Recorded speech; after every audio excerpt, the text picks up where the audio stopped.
मित्रों, आज की इस पत्रकार वार्ता में आप सबका स्वागत है। शिमला के हिसाब से हमने आपको आज जल्दी उठा दिया, इसके लिए हम क्षमा भी चाहेंगे। हिमाचल प्रदेश में विधानसभा के चुनाव का ये दौर प्रचार की दृष्टि से अंतिम चरण में है। आज शाम को 5 बजे चुनाव प्रचार का कार्यक्रम बंद हो जाएगा और सबसे पहले तो मैं आप सबका भी धन्यवाद करना चाहूंगा कि हमारी मुलाकात बहुत ज्यादा जून में हो नहीं पाई भाग दौड़ के कारण, लेकिन आप सबने जहां जहां जिन मुद्दों को लेकर के हम अपनी बात कहते रहे, चुनाव प्रचार अभियान के अंतर्गत आपने उनको तरजीह दी और सहयोग दिया, उसके लिए मैं आप सबका धन्यवाद करता हूं। मित्रों, एक बात को लेकर के मैं अब की बात इस चुनाव के प्रचार में अंतर क्या, उसका मैं जिक्र जरूर थोड़ा सा करना चाहूंगा। हिमाचल प्रदेश में आमतौर पर एक मानसिकता, जिसको मैं कह सकता हूं स्थापित मानसिकता बन गई थी कि सरकार का मतलब 5 साल, क्योंकि बहुत लंबे अरसे से हिमाचल प्रदेश में सरकारें 5 वर्ष के बाद बदल दी जाती हैं और इसका इम्पैक्ट हमने देखा। सरकार का मतलब 5 साल जनमानस में भी, अधिकारियों में भी, कर्मचारियों में भी और सब लोगों में इस प्रकार से, और खासतौर से उसमें मीडिया में भी इस प्रकार का एक कि भी सरकार तो बदल दी है, 5 साल का कार्यकाल, यानी कि सरकार का मतलब 5 साल। जब इस चुनाव में जाने से पहले हम कुछ बिंदुओं को लेकर के विचार कर रहे थे, मेरे मन में एक विषय आया कि हर बार हम चुनाव के दिनों में, जब हमारा विधानसभा का चुनाव होता है, उस चुनाव में हम अपनी एक बात कहते हैं कि हम सरकार बनाएंगे और विपक्ष वाले बोलते हैं कि हम बनाएंगे। इन दो चीजों पर ही चुनाव होता है। हमने कहा इससे हट करके कुछ क्या किया जा सकता है, कुछ कहा जा सकता है। उस दृष्टि से हमने 2 चीजों को लेकर के अपनी बात कही कि हिमाचल प्रदेश में भारतीय जनता पार्टी की सरकार बनेगी और भारतीय जनता पार्टी की ही सरकार बनेगी। और दूसरी बात, हिमाचल प्रदेश में अब की बात हम रिवाज बदलेंगे और इस रिवाज का शब्द का जो है वो बहुत इस चुनाव में बहुत, मैं देखता हूं ग्रामीण क्षेत्र में भी हम जाते हैं तो एक बुजुर्ग जो है, जो बहुत ज्यादा राजनीतिक दृष्टि से उतनी जानकारी नहीं रखता है, लेकिन उसके दिमाग में भी ये बात बैठ गई कि रिवाज बदलना है। और रिवाज बदलने से मेरा अभिप्राय ये है कि पिछले लंबे अरसे से आपने देखा होगा कि पूरे देश भर में एक परिस्थिति इस प्रकार की हुई है कि जहां भी चुनाव हुए हैं भाजपा की सरकारें बन रही है। अधिकांश राज्यों में जहां भाजपा की सरकारें नहीं थी, वहां भाजपा की सरकारें बनी। जहां भाजपा की सरकारें बनती थी और 5 वर्ष के बाद फिर रिपीट नहीं हो पाती थी, वहां रिपीट हुई।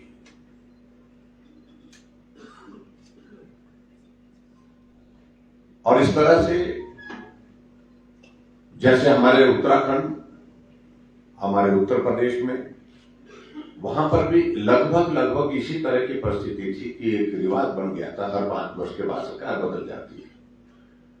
तो कुल मिलाकर के ये सारी चीजों को देखने के पश्चात हमने एक शब्द का ये जिक्र किया, रिवाज बदलेंगे। तो जहां पूरे देश में रिवाज बदला है, तो हिमाचल प्रदेश में भी अब की बार रिवाज बदलेंगे।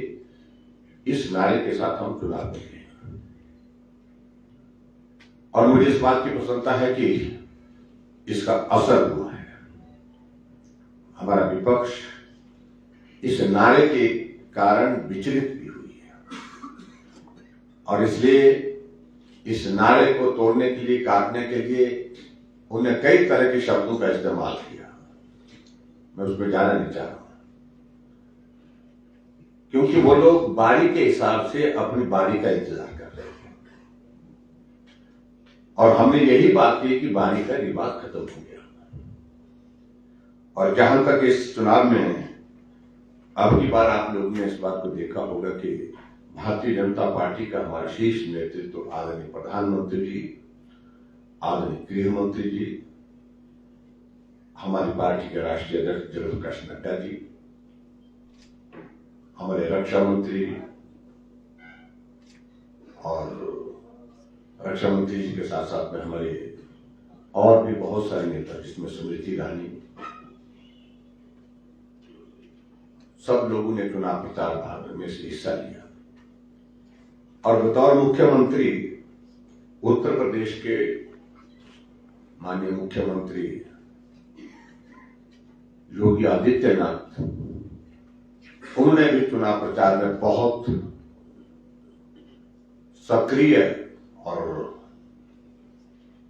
बहुत प्रभावी भूमिका निभाते हुए अपना योगदान दिया है। उसके लिए मैं उनका भी आभार व्यक्त करता हूं। और आज भी उनकी 4 सभाएं, इस बात को आपने देखा होगा कि जैसे जैसे चुनाव का प्रचार का अभियान आगे बढ़ता गया, भारतीय जनता पार्टी इस चुनाव में अपनी लड़ाई को मजबूती के साथ आगे बढ़ाती हुई जीत की तरफ बढ़ती हुई दिख रही है। मैं बहुत ज्यादा उसमें नहीं कहना चाह रहा हूं, लेकिन मैं एक बात जरूर कहना चाह रहा हूं कि आज चुनाव प्रचार का अंतिम दिन है और जो अभी तक जो असेसमेंट, जो आकलन, जो सर्वे के माध्यम से, विभिन्न एजेंसीज के माध्यम से सुनने को और देखने को मिले आप सबको और हम सबको, सभी सर्वे में एक चीज तो तय हुई है कि निश्चित रूप से अब की बार हिमाचल प्रदेश में भारतीय जनता पार्टी आगे है। भारतीय जनता पार्टी सरकार बनाने जा रही है। भारतीय जनता पार्टी रिपीट करने जा रही है।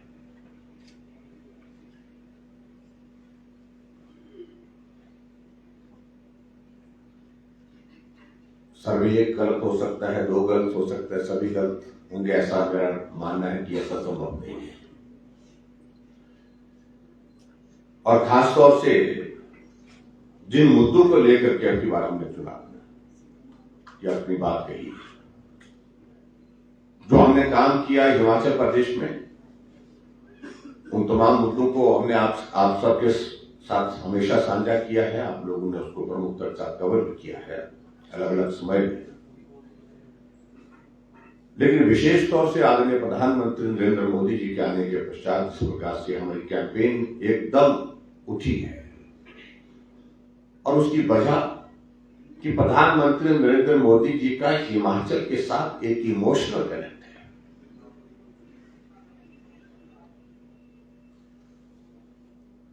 और जिसको हम कहने पे हम कहें वो व्यवहार में है।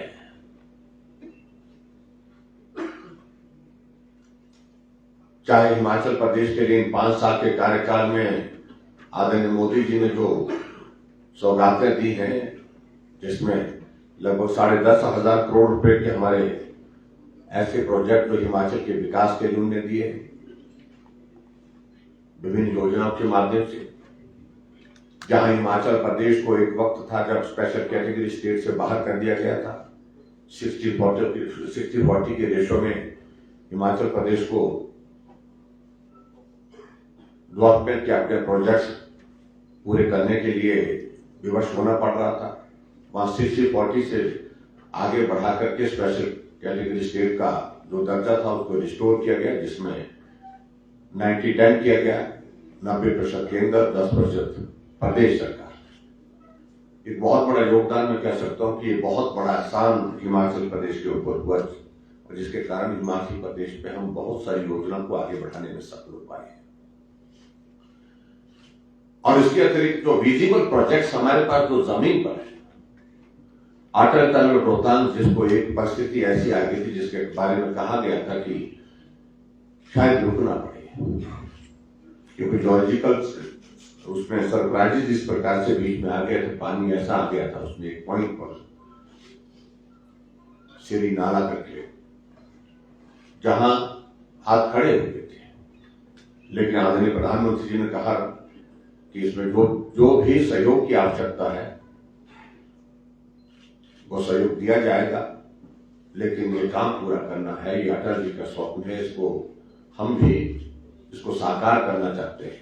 आखिर काम शुरू हुआ और काम शुरू होने के पश्चात मुझे इस बात की खुशी है कि उस काम को पूरा किया गया और 3 अक्टूबर 2020 को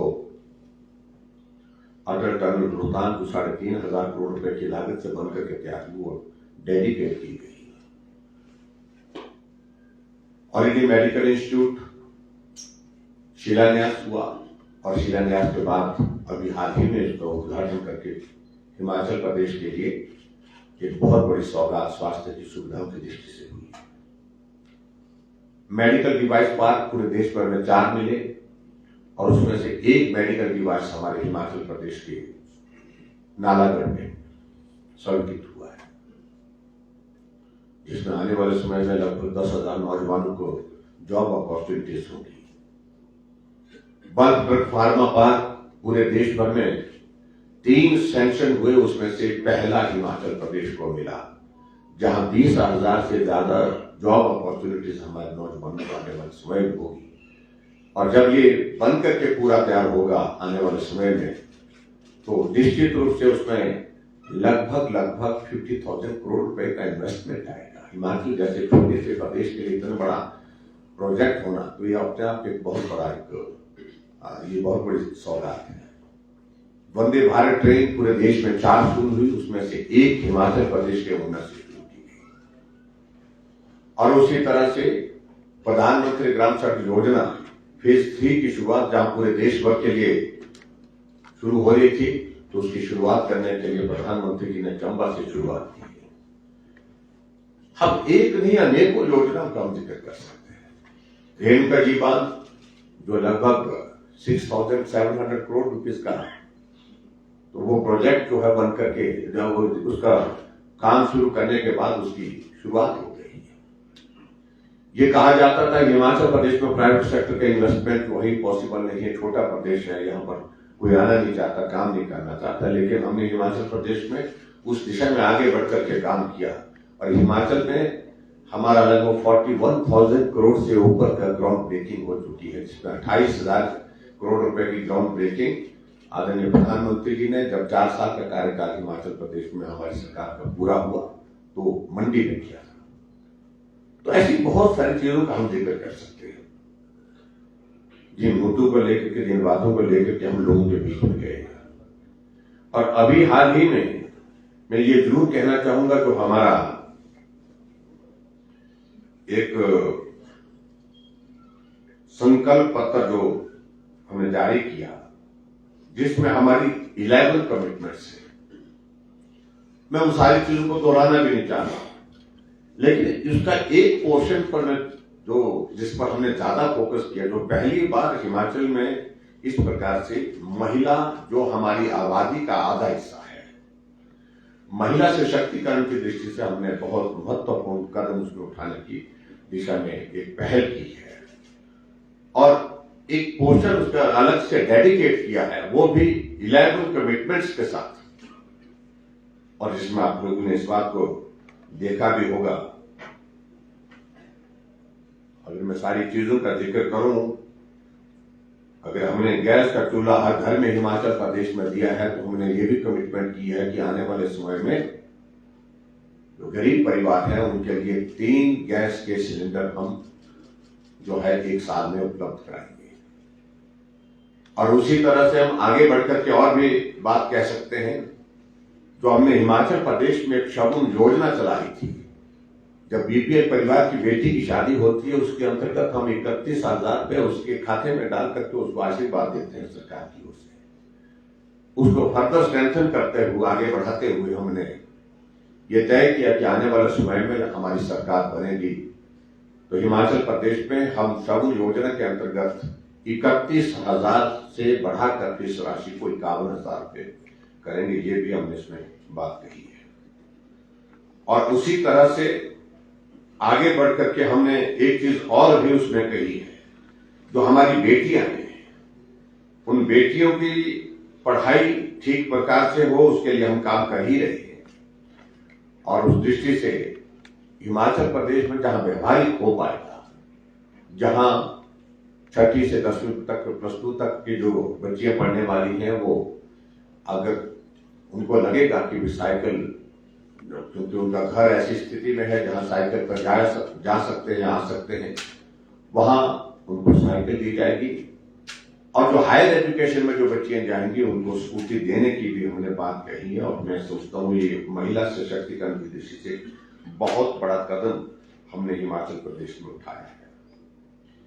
और उसी तरह से आगे बढ़ करके जो हमारी गर्भवती महिलाएं, जिनको जच्चा बच्चा दोनों स्वस्थ रहे, इस बात को सुनिश्चित करने के लिए हम हिमाचल प्रदेश में पहले 6,000 रुपये देते थे। अब उस राशि को बढ़ा करके हमने तय किया है कि यह राशि बढ़ा करके हम उसमें 25,000 रुपये उसमें देंगे। इससे आगे बढ़ करके जो सेल्फ हेल्प ग्रुप की अगर बात करें, जहां पहले कांग्रेस के शासन में जो उनको रिवॉल्विंग फंड बहुत कम मिलता था, हमने उसको रिवॉल्विंग फंड को 15,000 से बढ़ा करके उसको 40,000 रुपये किया। और उसके साथ साथ में जो इंटरेस्ट उनको जो लोन लेते थे उसमें 7% इंटरेस्ट होता था, उसमें हमने उसको 4% कर दिया। अभी जो हमारा ये संकल्प पत्र आया है, इस संकल्प पत्र में हमने जिक्र किया है कि हम 2% उसमें जो है वो लोन पर जो है वो देंगे, इंटरेस्ट जो है उस पर देंगे। और इसी तरह से हमने एक और चीज को लेकर के भी अपनी बात कही है कि जो हमारी बेटियां हैं उनके लिए हिमाचल प्रदेश में इस बात को हम सुनिश्चित करेंगे कि 33% आरक्षण पढ़ाई में, ट्रेनिंग में और उसके साथ साथ में हिमाचल प्रदेश में सरकारी नौकरी में महिलाओं को देंगे। इस बात को भी हमने सुनिश्चित करने की दिशा में अपनी कमिटमेंट की है।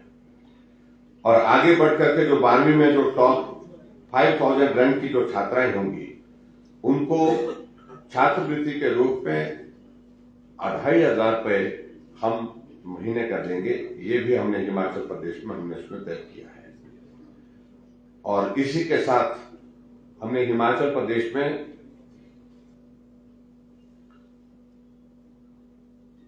ये भी हमने कमिटमेंट की है कि महिलाओं का सशक्तिकरण की दृष्टि से और भी कुछ कदम आने वाले समय में उठाने होंगे, उसमें भी हम उठाने की कोशिश करेंगे।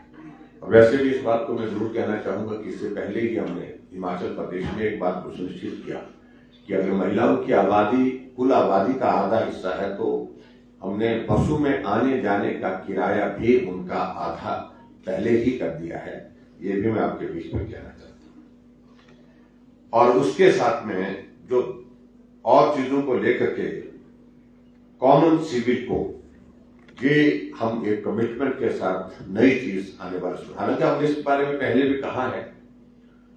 और कुछ लोग आज पूछते हैं कि चुनाव के दिनों में नहीं, हमने कहा चुनाव के दिनों में नहीं, चुनाव से बहुत पहले इस बारे में जिक्र किया हमने। हम उस दिशा में आगे बढ़ रहे हैं और इसके लिए हम जल्दबाजी नहीं करेंगे। सारी टेक्निकल चीजों को हम थोड़ा एग्जामिन भी कर लेंगे और उसके बाद इसमें क्या रास्ता आगे निकल सकता है, उस रास्ते पे आगे बढ़ करके उस दिशा में बढ़ने की कोशिश करेंगे। ये भी हमने इस बात सुनिश्चित करने का ये किया है। किसान सम्मान निधि जहां हिमाचल प्रदेश में 6,000 रुपये हर किसान के खाते में आते हैं, जो हमारे छोटे और लघु किसान हैं उनके खाते में 6,000 रुपये एक साल का जाता है। इसमें स्टेट की ओर से हमने कमिटमेंट की है हमने कि हम इस बात को सुनिश्चित करेंगे कि 3,000 रुपये स्टेट की ओर से उसमें ऐड करके 9,000 यानी 9,000 रुपये उसमें अब किसान को मिलेंगे। और उसी तरह से आगे बढ़ते हुए मुझे इस बात को लेकर के भी प्रसन्नता है कि जो हमारा बागवानी का क्षेत्र, क्योंकि बागवानी की जो एप्पल की इकोनॉमी हमारे हिमाचल प्रदेश में लगभग 5,000 करोड़ की है, और उस सारी चीज को लेकर के हम गंभीरता से प्रयत्न करते हैं। पीछे जो एक पैकेजिंग के मटेरियल में 6% की इंक्रीज आई जीएसटी में थी, तो उसमें हमने कहा कि इसको हम स्टेट की ओर से कॉम्पनसेट करेंगे। हम इंश्योर करेंगे जीएसटी उस पर 12% से ज्यादा ना बढ़े, इस बात के लिए भी हमने अपनी बात कही है। ये कुछ पॉइंट्स थे जिन बातों को लेकर के हमने अपनी बात आपके सामने रखी है। और मुझे इस बात की खुशी है कि हिमाचल प्रदेश में हम इन मुद्दों को लेकर के लोगों के बीच में जा रहे हैं, तो बहुत अच्छा प्रभाव लोगों की तरफ से हमको देखने को मिल रहा है। एक चीज मैं और कहना चाहूंगा कि जहां हमारे विपक्ष के लोग कहते हैं काम नहीं हुआ, ऐसी बातें कहने की कोशिश करते हैं, मैं इस बात की चुनौती देता हूं कि पिछले किसी भी 5 साल के कार्यकाल का रिकॉर्ड निकाला जाए और उसमें मैं कह सकता हूं कि हर क्षेत्र में भारतीय जनता पार्टी का जो वर्तमान 5 वर्ष का कार्यकाल बहुत बेहतर रहा है। हमने 5 साल में जो काम किए हैं किसी भी 5 साल के साथ पीछे के तुलना नहीं की जा सकती। मैं 2 चीजों का उसमें मैं जिक्र विशेष तौर से करना चाहूंगा। हिमाचल प्रदेश में सड़कों के निर्माण के लिए 5 साल के कार्यकाल में 2400 किलोमीटर, 2500 किलोमीटर, 2800 किलोमीटर यहां तक पहुंचे हैं। लेकिन अब की बार हिमाचल प्रदेश में कोविड के बावजूद भी हमने सड़कों की लंबाई जो नई सड़क बना करके दी है, हमने 5000 किलोमीटर, 5000 किलोमीटर, जो अभी तक का सबसे बड़ा रिकॉर्ड है, उसको हमने हासिल किया है। इसलिए कंपैरिजन नहीं किया जा सकता है। 75 सालों में घरों में नल देने का काम जो है 7,50,000 नल दिए गए, और हमने 3 सालों में जब से जल जीवन मिशन चला है, हमने हिमाचल प्रदेश में इन 3 सालों में 8,65,000 नल घरों में दिए हैं। कंपैरिजन नहीं है। ये 2 उदाहरण मैं आपको दे रहा हूं। तो कुल मिलाकर के मुझे आप सबके बीच में मित्रों, आज के इस वार्ता में एक मेरा ये इच्छा भी थी कि मैं आप सबसे मिलूं भी और मिल करके मुलाकात करूं। ये बात के लिए मेरा आप सबसे एक इच्छा थी, क्योंकि चुनाव के दिनों में भाग दौड़ रहने के कारण मुलाकात नहीं हो पाई। और मुझे इस बात की खुशी, आदरणीय प्रधानमंत्री जी ने एक पत्र लिख करके हिमाचल प्रदेश के सभी भाई बहनों से अपील की है, और जो पत्र मुझे लगता है कि सभी जगह उपलब्ध हो चुका है, जो सोशल मीडिया में भी और उसके साथ साथ मीडिया में सभी जगह ये आज प्रकाशित भी हो चुका है। इस पत्र के माध्यम से प्रधानमंत्री जी ने हिमाचल प्रदेश को अपनी शुभकामनाएं दी है। हिमाचल प्रदेश ने अच्छा काम किया है, इस बात का भी जिक्र किया है। आने वाले समय में हिमाचल प्रदेश के विकास के लिए उनने प्रतिबद्ध होकर के अपनी कमिटमेंट जाहिर की है कि हम हिमाचल को आगे बढ़ते हुए देखना चाहते हैं। और खास तौर से जो प्रधानमंत्री का कार्यक्रम हिमाचल प्रदेश में हो, उसमें 2 चीजों का जिक्र मैं जरूर करना चाहूंगा अपनी बात पूरा करने से पहले। उन्हें कहा कि कोविड के बावजूद भी हमने हिमाचल प्रदेश के लिए जो किया जा सकता वो करने की हमने कोशिश की, लेकिन अभी भी मेरे जहन में, मेरे दिमाग में बहुत सारे प्रोजेक्ट्स हैं जो मैं हिमाचल के लिए करना चाहता हूं।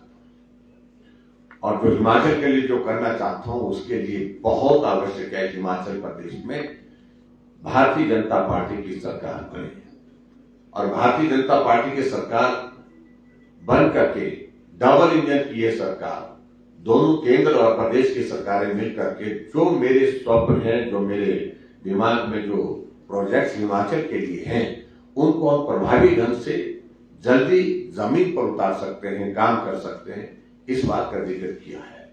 और इसलिए उन्होंने कहा ये हिमाचल मेरा अपना है, ये अपना हिमाचल अपने साथ चलना चाहिए, ऐसी भावना व्यक्त करते हुए उन्होंने अपनी बात को पूरा किया है। तो मित्रों, मैं आप सबके बीच में आपकी इस पत्रकार वार्ता में बस इतना ही कहना चाह रहा हूं कि निश्चित रूप से जो हमने कहा, अब की बात हमें वो चीजें हमको होती हुई दिख रही है कि हिमाचल में भाजपा की सरकार फिर सत्ता में आएगी और विवाद बदलेगा। धन्यवाद। Thank you very much. Question लेंगे? कोई क्वेश्चन लेंगे? किसी ने कोई एक आधी चीज पूछनी हुई तो पूछ सकते हैं, लेकिन मुझे लगता है कि हमने बहुत लंबा कह दिया है। एक प्लीज जी। जो प्रतिक्रिया थी, मतलब मैंने तो ऐसे ही चलते चलते सुना, तो उसमें ये था बेसिकली जो ओल्ड पेंशन का इशू चल रहा है, उसमें आपकी तरफ से अपील की गई थी। लेकिन सर जिस दिन वो संकल्प पत्र किया गया था, उस दिन मंगल पांडे जी ने क्वेश्चन दिया था कि एक कमेटी बनाई गई है वो जब वो फैशन देखी उस टाइम से उसको हल करेंगे। अब उसमें कंफ्यूजन ये है कि कमेटी वो कौन सी बात कर रहे हैं, वो दिल्ली वाली है या ना कमेटी जो हमारी हिमाचल प्रदेश में है, चीफ सेक्रेटरी? हाँ चीफ सेक्रेटरी वाली कमेटी है, वो कमेटी ने अपनी थोड़ी एक्सरसाइज की है। हमने उसमें एक चीज को कहा था, ओपीएस और ओपीएस के साथ साथ में दूसरी ऑप्शंस क्या हो सकती है, उन चीजों को लेकर के भी सुझाव दिए जाए। तो वो अभी तक सारी बातें चली हैं, उसमें कुछ बातें आगे बढ़ी हैं, चीजें चर्चा हुई हैं और कुछ सॉल्यूशन की दिशा में चीजें आगे बढ़े तो मुझे लगता है कि वो संभावना अभी तक है उसमें काय।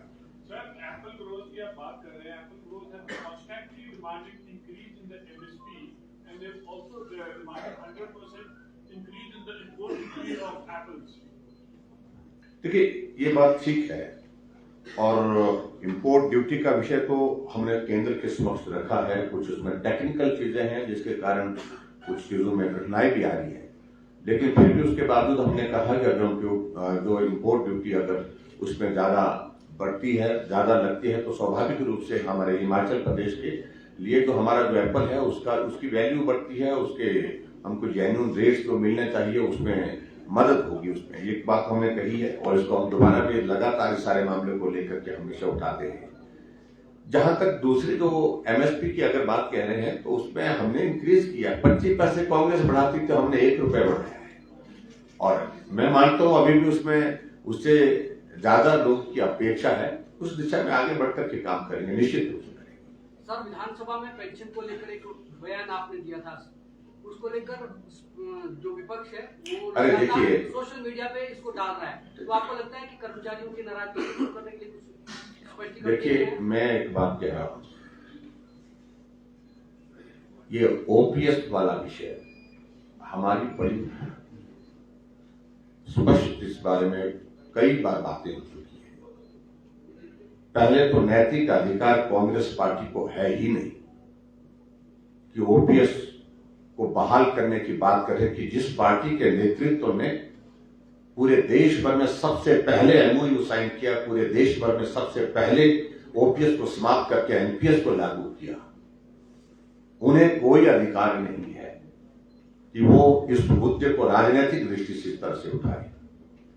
और कांग्रेस पार्टी को माफी मांगनी चाहिए। अगर उन्हें गलती की है तो सुधार करने का उनके पास 2012 में जब फिर कांग्रेस पार्टी की सरकार वीरभद्र सिंह जी के नेतृत्व में बनी थी, उस वक्त सुधार कर सकते, उस वक्त ओपीएस लागू कर देते।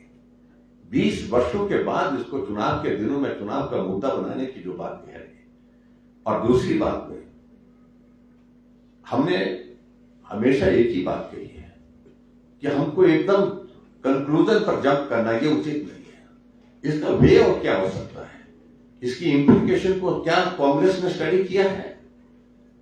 जिन श्रीमान अशोक गहलोत जी ने इसको लागू किया है, हमारे सामने एक ही मंच पर जहां हम भोजन कर रहे थे, चीफ मिनिस्टर, प्राइम मिनिस्टर और chief minister Rajasthan, chief minister Himachal, chief minister Assam, हम एक ही टेबल पर थे, प्राइम मिनिस्टर साथ में थे, हाथ जोड़ करके कह रहे थे कि हमने घोषणा कर दी है ओपीएस की, लेकिन ये आपके आशीर्वाद के बिना संभव नहीं है, आपके सहयोग के बिना संभव नहीं है।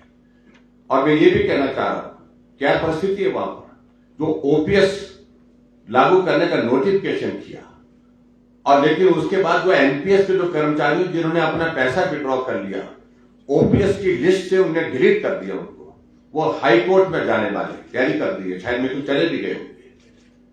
लाखों की तादाद में ऐसी वहां पर एक सिचुएशन ऐसी बन गई है जिसके कारण क्योस हो गया है। 9 महीने से इन्होंने घोषणा की है, क्या ओपीएस देना, ओपीएस वहां पर लागू हो गई? बात तो ये हम कह रहे हैं। तो इसलिए दूसरी बात ये भी मैं कहना चाह रहा हूं, पंजाब में भी उन्होंने कहा था जब कांग्रेस की सरकार थी जो चले गई, वहां भी कहा था उन्होंने क्या हम ओपीएस को लागू करेंगे। सरकार चले गई, क्या लागू की क्या? इसलिए कर्मचारियों से मैं विनम्र निवेदन है, आपकी भावनाओं को हम सम्मान करते हैं, आपकी भावनाओं को हम समझते हैं, लेकिन इस प्रकार से राजनीतिक मकसद के साथ जिस प्रकार कांग्रेस इस मुद्दे को उठाने की कोशिश, कम से कम इससे आप सचेत हों। कांग्रेस न देश में उसका भविष्य है, ना ही प्रदेश में, और आपके इन सारी बातों का समाधान कभी कहीं होने की दिशा में आगे बढ़ेगा तो तो वो भाजपा की सरकार ही करेगी। सर, कांग्रेस ने अभी से जनसभाओं में कहना शुरू कर दिया कि जिस तरह से भाजपा धन बल का उपयोग कर रही है तो ईवीएम में भी गड़बड़ी की आशंका जताई। हाँ, तो इसका मतलब हमारी जीत पक्की कर दी उसने, क्योंकि जब ईवीएम का जिक्र करते हैं तो मालूम पड़ता है, उसे मालूम पड़ जाता है कि ये चुनाव हार रहे। So thank you very much, बहुत बहुत धन्यवाद, क्योंकि आज